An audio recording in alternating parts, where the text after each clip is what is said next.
Now today let's start with chapter number 6, Earth, Sun and Moon. In this chapter we will study about solar system and Earth, Sun, Moon के बारे में पढ़ेंगे. Lastly हम eclipse को भी देखेंगे. ठीक है, now look at the picture. आपको इन pictures को देखना है and इनके names ये Moon, Sun और stars. Object that we see in the sky are called heavenly objects. Sun and the heavenly object जो revolve करते हैं around, उसको वो क्या फॉर्म करते हैं? Solar system. क्या फॉर्म करते हैं? Solar system. Solar system, sun and the celestial bodies that revolve, and it forms a skeleton system. Other than the planet, satellite of various planets, cosmic asteroids, are also part of solar system. जो heavenly objects होते हैं उनको क्या कहा जाता है? Celestial objects. Satellite क्या होता है? Object वो किसके अराउंड? हमारे planet के अराउंड revolve करता है, उसको हम satellite. सन कहाँ पे है? आपके centre of the solar system. 8 planet जैसे आपके Mercury, Venus, Earth, Mars, Jupiter, Uranus, Neptune revolve करता है एक फिक्स्ड पाथ में जिसे हम ऑर्बिट कहते हैं. मर्करी सबसे छोटा है और क्लोजेस्ट प्लैनेट है. वीनस सबसे हॉटेस्ट और ब्राइटेस्ट प्लैनेट है. अर्थ क्या है? Blue planet. ये है ऐसा प्लैनेट है जहाँ पे लाइफ एग्जिस्ट करती है. मार्स आपका रेड प्लैनेट है. जुपिटर वो लार्जेस्ट प्लैनेट है. और सैटर्न क्या है? आपका सेकेंड लार्ज. सैटर्न क्या है? Second largest. Mars red, Jupiter large. इसके रिंग्स होती है, इसको हम रिंग प्लैनेट भी कहते हैं. Saturn is so light that if there was tub of water big enough to hold it would float. Uranus सबसे ठंडा सोलर सिस्टम का है. और नेपट्यून सबसे दूर है. मोस्ट डिस्टेंट कौन सा? आपका नेपट्यून. सबसे पहले हम बात करते हैं सन इज अ स्टार जो सेंटर में है. ये huge ball of hot gases है जो आपको कंटिन्यूसली क्या दे रहा है? हीट और लाइट दे रहा है. साइज में अगर हम बात करें 109 टाइम्स है अर्थ के. इसका जो मास है वो 3,30,000 टाइम्स है अर्थ के. ठीक है, it is almost 99.86 of the total mass. Earth का टोटल मास इसके 99.86.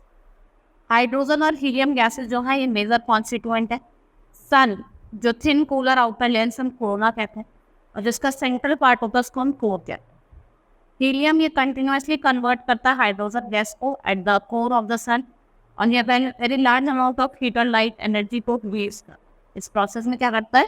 हीट और लाइट एनर्जी को release. Energy release by sun जिसे हम सोलर एनर्जी है. इसका टेम्परेचर कितना है? 6,000 डिग्री सेल्सियस.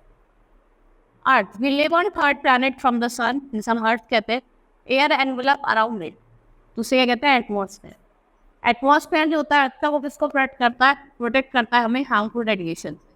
जो इंटीरियर पार्ट होता है उसको हमने 3 मेजर लेयर में डिवाइड करा है. क्रस्ट, मेंटल और कोर.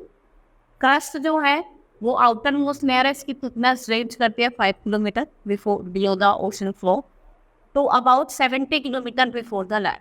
जो कॉन्टिनेंट एंड ओशन है आर ऑन दिस लेयर. आपके जो कॉन्टिनेंट और जितने भी ओशन है वो आपको इसी लेयर पर देखने को मिलेंगे.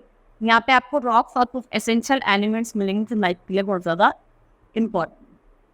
मेंटल ये मिडल लेयर है. ये क्रस्ट और कोर के बीच में लाई करते हैं. इसकी थिकनेस जो है वो 2890 किलोमीटर है. अगर हम आउटर रीजन की बात करें इसमें सॉलिड रॉक है. इनर रीजन की हम बात करें तो यहाँ पे मॉल्टन रॉक्स. अगर वॉल्केनिक इरप्शन जब होती है जो मॉल्टन माग्मा है वो बाहर आता है. कोर ये इनर मोस्ट लेयर है. इसमें आपके आयरन और निकल है and it is in a molten liquid state और ये एक्सटेंड करता है 3,400 किलोमीटर. ये सॉलिड स्फीयर है. मोस्टली इसके अंदर आयरन लाई करता है इनर कोर में. ठीक है, next is moon. An object that moves around the planet is orbit. Satellite 2 तरीके की होती है, नेचुरल और आर्टिफिशियल. नेचुरल जो होती है वो आपकी प्लैनेट के अराउंड होती है and some satellite of the earth are man made satellite. उन्हें आप आर्टिफिशियल जो मैन बनाते हैं उन्हें हम क्या कहते हैं? Artificial. The moon is a natural satellite of the अर्थ. ये रिवॉल्व करता है at the distance of 3,84,400 and the moon has its warm light. Moon के पास अपनी लाइट नहीं है. किसकी लाइट से रिफ्लेक्ट होता है? Sun. In the sky moon appear bright because of sunlight it reflects. Moon जो होता है ऑलमोस्ट स्फेरिकल होता है. कोई एटमॉस्फेयर नहीं है. ये हॉट रहता है डे में और ठंडा रहता है नाइट. नेक्स्ट जो सरफेस है उसमें लॉट ऑफ क्रेटर्स हैं. They are formed when huge rocks are called meteorite. Lots of mountains on there are lots of mountain. आपको बहुत सारे माउंटेन्स देखने को मिलेंगे. Landing on the moon 20 July 1969 जो नील आर्मस्ट्रॉन्ग है ये पहले पर्सन मैंने जिन्होंने मून पे लैंड करा. किसको फॉलो करते हैं? एडविन एल्ड्रिन और माइकल कॉलिन। ये अमेरिकन स्पेस मिशन अपोलो 11 के हैं। जो रॉक सरफेस है मून की, that brought help by the scientist to obtain lot of, इससे ही क्या हुआ है, हमें मून के बारे में बहुत सारी इंफॉर्मेशन है। There are some unmanned mission of the moon which is obtain lot of information through photography. Chandrayaan 1 जो है ये इंडिया का फर्स्ट अनमैन्ड मिशन है। Phases, it looks like moon changes the shape. कभी आप सी शेप का देखते हो, क्रिसेंट शेप का, कभी gibbous moon, full moon, new moon. तो ये डिफरेंट टाइप्स ऑफ फेजेस है। क्यों होता है? Because we only see part of moon जो सनलाइट क्या कर रहा है, reflect. Next is eclipse. Eclipse क्या है? Natural phenomena in which heavenly object जो होते हैं वो टेम्पररी इनविजिबल हो जाते हैं, मतलब शेडो के अंदर इनविजिबल हो जाते हैं। It happen when 3 heavenly objects are in the straight line. Revolution of Earth around the sun, Earth की रोटेशन और revolution of moon around Earth क्या कॉज करता है? लूनर और solar eclipse.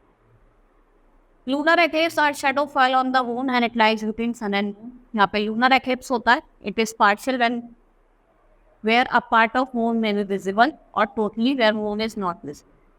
The type and duration of lunar eclipse इस पे depend करते हैं position of the moon in the earth. Solar eclipse, the moon comes between sun and earth and its shadow falls upon. जो moon होता है वो sun और earth के बीच में आ जाता है, shadows पे fall जाता है। If we observe from an area on the earth where the dark inner shadow of the moon falls, हमें आप क्या दिखता है? Total solar eclipse। If only a bright ring is seen around the central eclipse area, we see ring-shaped eclipse, जिससे हम annular eclipse भी है। Importance क्या है? ये आपको स्टडी करवाता है outer layer of sun के, हम कोरोना कहते हैं। We must always remember to wear ultraviolet rays protected by the। अगर आप किसी सोलर एक्लिप्स को देखते हो तो हैंड को देखते कहते हैं तो एक्सरे का यूज करो या ब्लैक स्पेक्स लगाओ, तो आपको उनका यूज करो, ठीक है। Now hope you understood the chapter. That's all for today. Thank you.